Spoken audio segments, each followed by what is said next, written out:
he's moving very fast, and if he slows down too much, he becomes vulnerable again, because when he's standing still is when someone can get close to him with bad intent. That fast-moving man was Abraham Lincoln, on board a train headed to his inauguration in Washington, D.C.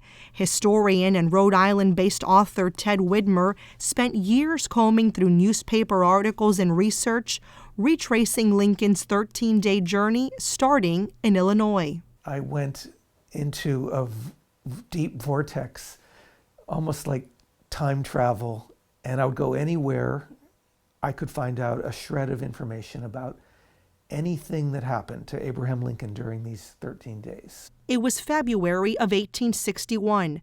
Lincoln was receiving daily death threats over his opposition to slavery. 7 states had already seceded from the Union, and the nation was on the cusp of a civil war. You write a great deal about how there was a lot at stake as Lincoln made his way toward Washington, D.C. What was at risk?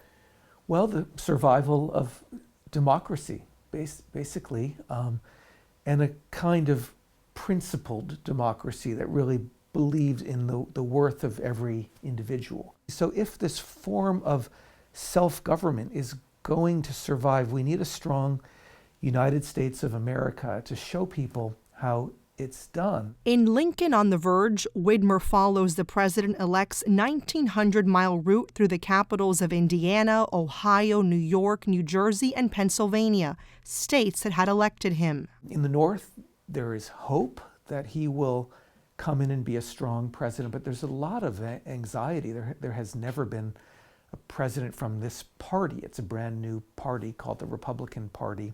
And the idea that a new kind of a president is coming in and may get rid of slavery or will somehow inhibit the spread of slavery, that's scary to Northerners too, including in Rhode Island, because there are Northerners with extensive economic interests in the South. But in the South, it's much worse than anxiety. It's really hatred.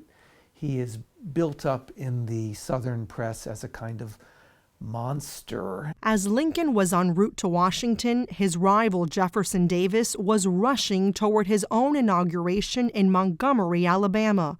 Widmer describes it as a race between 2 competing philosophies. Widmer says digging through this chapter of Lincoln's life was a labor of love, and his passion for history is evident and on display in his home on the east side of Providence, from his collection of old maps to this portrait of Lincoln. Something about him has always attracted me the way it attracts millions of Americans, something in the sadness of the face and the incredible story. We talk about rags to riches and the American dream, but no one ever came from as obscure a background and achieved as much as Abraham Lincoln. He literally saved our country. Many people saw Lincoln for the first time during his inaugural train ride to D.C. He stopped in 8 states, ultimately shaking thousands of hands.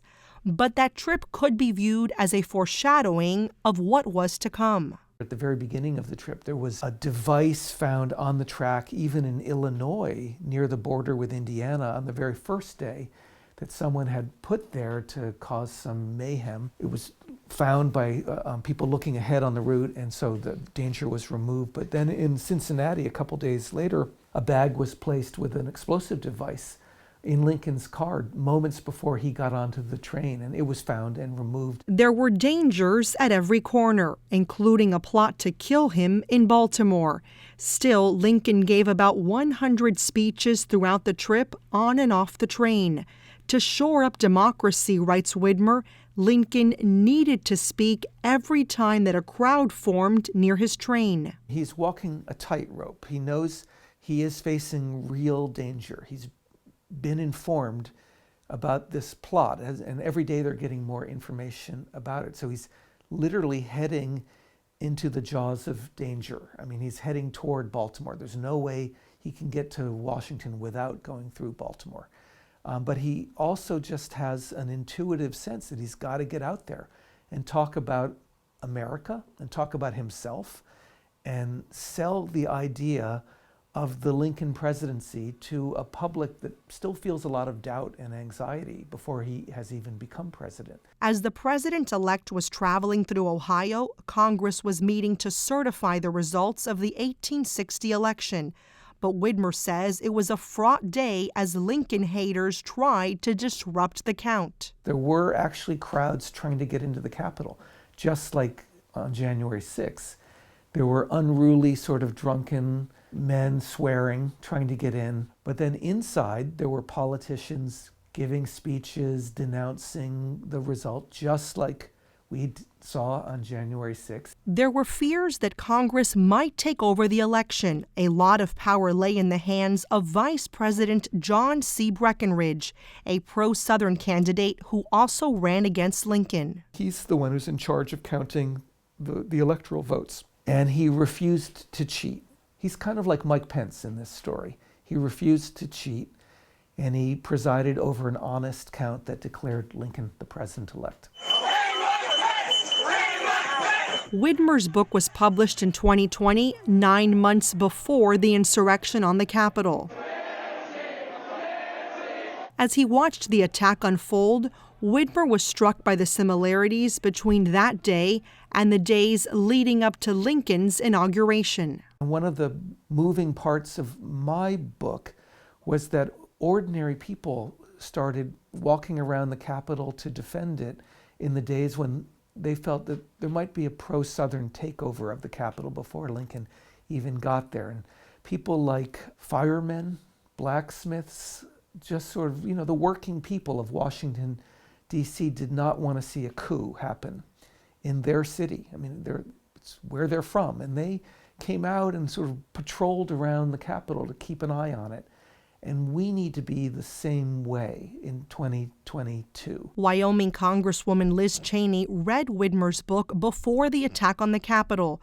The lifelong Republican lost her congressional seat after sitting on the House January 6 committee. I will not sit back and watch in silence while others lead our party down a path that abandons the rule of law and joins the former president's crusade to undermine our democracy. Widmer says Cheney recently called him to talk about the book. She worried about what might have happened had the Capitol rioters gotten their hands on the boxes containing the electoral votes. Her political intelligence is so sharp, she knew that was a weak point in our system and that we needed to be really careful on the day of the counting of the electoral votes. So she said my book gave her some foreknowledge that was very valuable to her that day.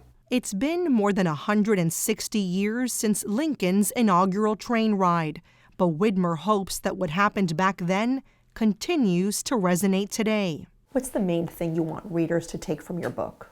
I want them to look at Lincoln as a flesh and blood human being, not someone we see in a statue or a painting and can't connect to. He was very brave and stood up for his country when his country needed him. And from those understandings of Lincoln, I hope we can all, for ourselves, find some of those same qualities. January 6th showed how fragile our very strong country actually is. And so we all need to stand up individually, but also helping each other. And I think we'll be a better country if we do that.